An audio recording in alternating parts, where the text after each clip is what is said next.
गांव की एक बस्ती में बहुत सारे लोग रहते थे। आजकल बस्ती में कहत का सा समा था। भूख से लोगों के पेट कमर से लग गए थे और रंग पीले पड़े हुए थे। टीपू, जो लोगों का सरदार था, अपने सारे जमा किए हुए सेब, नाशपातियां और आलू रियाया में तकसीम कर रहा था। लेकिन अब लोगों को समझ नहीं आ रहा था कि आइंदा वो खाना कहाँ से हासिल करेंगे।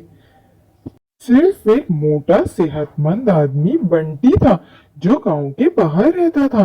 वो भूखा नहीं था क्योंकि उसके पास तो बहुत सारे आलू जमा थे और उसने स्टोर में रखे हुए थे। इसका जब दिल चाहता इनसे भूख मिटा सकता था। अक्सर इसे गुमान होता कि टीपू तो बस नाम का ही सरदार है, क्योंकि वो टीपू से कहीं ज्यादा अमीर है। इसलिए उसने तहैया किया था कि अगर टीपू भी उससे आलू मांगेगा तो वो साफ इनकार कर देगा। इसने घर के बाहर आलूओं के लिए एक स्टोर बनाया हुआ था। एक दिन उसे शक गुजरा कि कोई उसके स्टोर से आलू चोरी न कर ले, मगर उसके जहन में ये बात बैठ गई कि यहाँ से आलू चोरी भी हो सकते हैं। लिहाजा अगर वो इन्हें घर के बावर्ची खाने में मुंतकिल कर दे तो आलू हर वक्त इसकी नजर के सामने रहेंगे।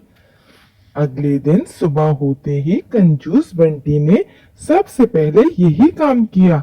इसने सारे आलू अपने घर के बावर्ची खाने में लाकर रख दिए। दोपहर तक बावर्ची खाना आलूओं से भर गया।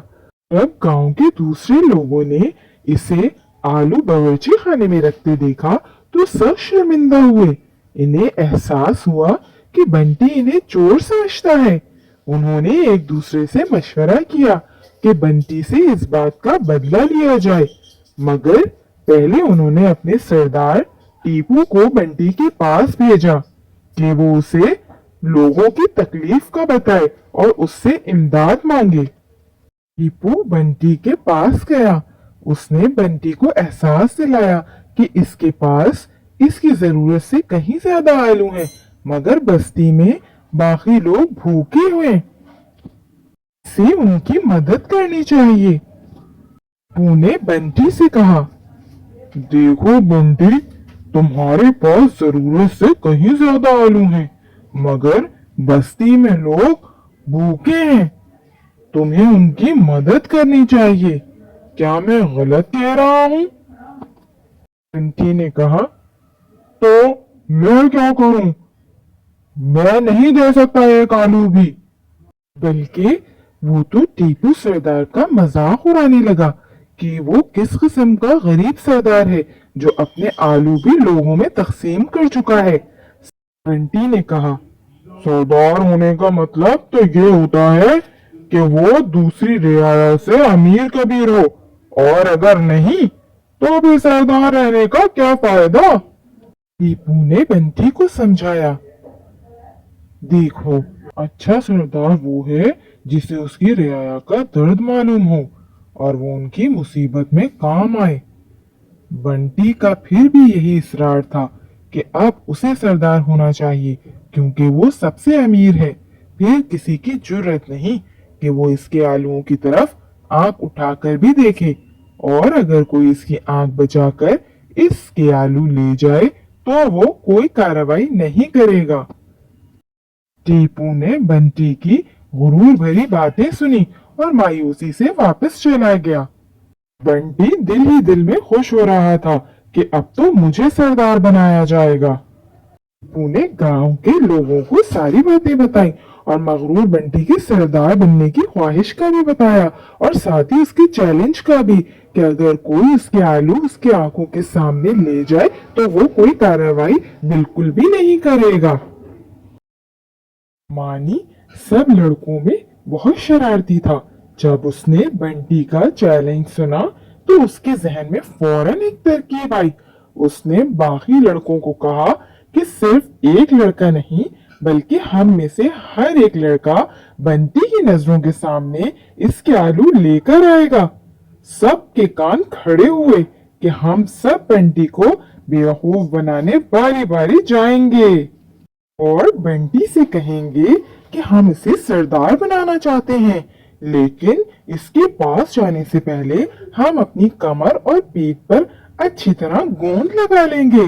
बावर्ची खाने में बैठने के लिए सिर्फ एक ही कुर्सी है जिस पर बंटी खुद बैठेगा और हमें इसे आलूओं पर बिठाना पड़ेगा जिससे हमारी कमर और पीठ पर आलू चिपक जाएंगे। मानी ने सबके सामने अपनी तरकीब रखी, मगर एक लड़के ने उसे याद दिलाया कि जब हम वापस आने के लिए मुड़ेंगे तो बंटी हमारी कमर पर लगे आलू फौरन देख लेगा।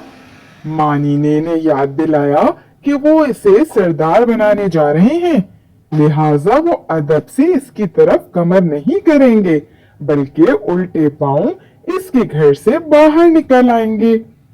बंटी समझेगा कि हम इसकी इज्जत करते हुए ऐसा कर रहे हैं। फिर उन्होंने इस तरकीब पर अमल करने के लिए एक दूसरे को खूब मल मल कर गोंद लगाई और इस दौरान बहुत ही खैखहे लगाते रहे और हंसते रहे।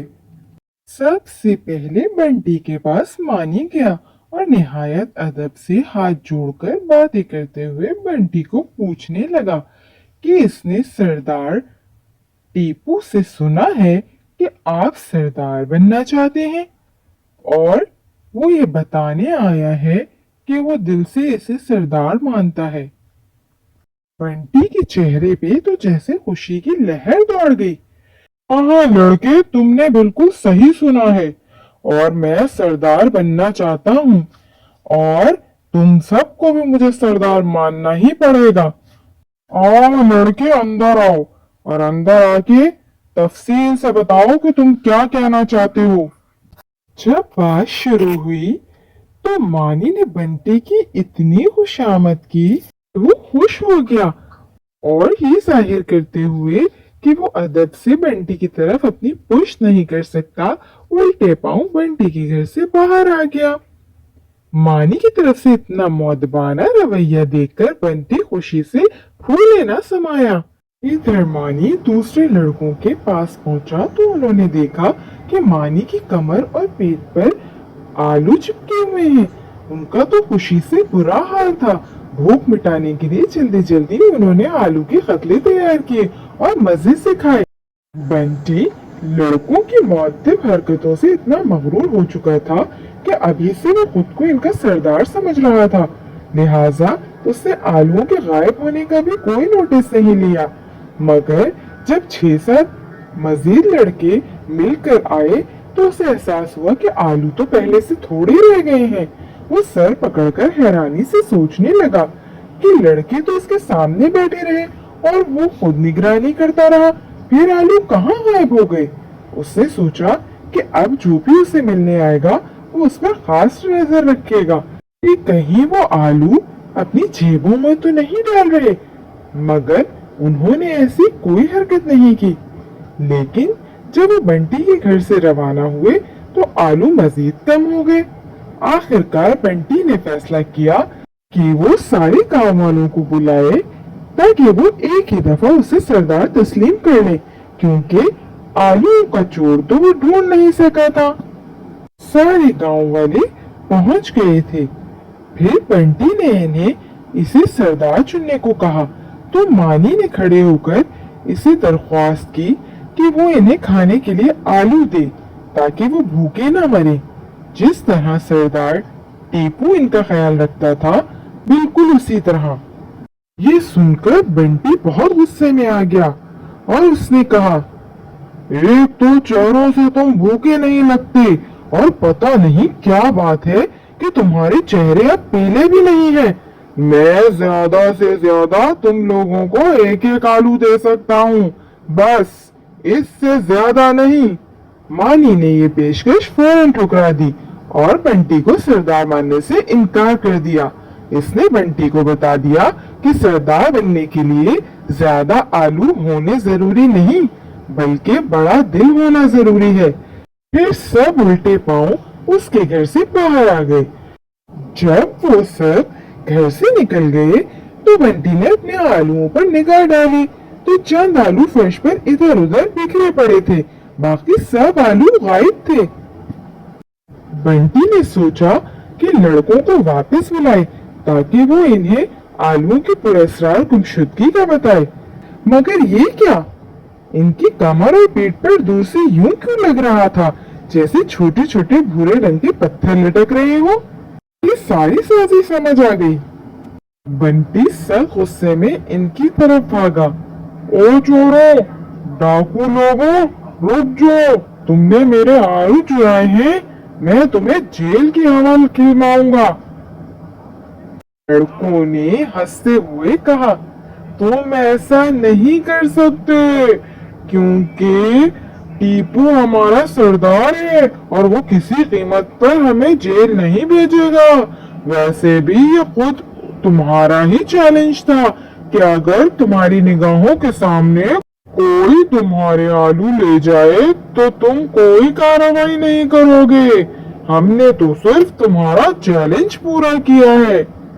अरे मेरे आलू वापस करो मेरे आलू। मानी ने हंसकर इसे बताया, हम तो ज्यादातर आलू खा ही चुके हैं और आलूओं की कीमत आइंदा फसल आने पर अदा करेंगे। अब चलते हैं। बंटी गुस्से से लाल पीला हो गया।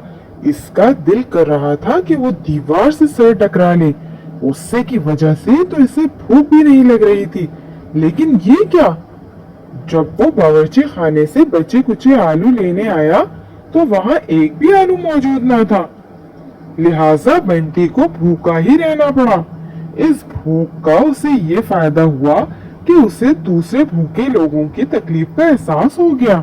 उसने शर्मिंदगी से अपना सामान उठाया और गांव से चला गया और उसने अपने आप से एक वादा किया कि वो तमाम बुरी हरकतों को भुलाकर अच्छाई के बलबूते पर एक दिन सरदार जरूर बनेगा। अगर आप लोगों को मेरी कहानी पसंद आई हो तो प्लीज लाइक, सब्सक्राइब और शेयर करना ना भूलें। Thank you.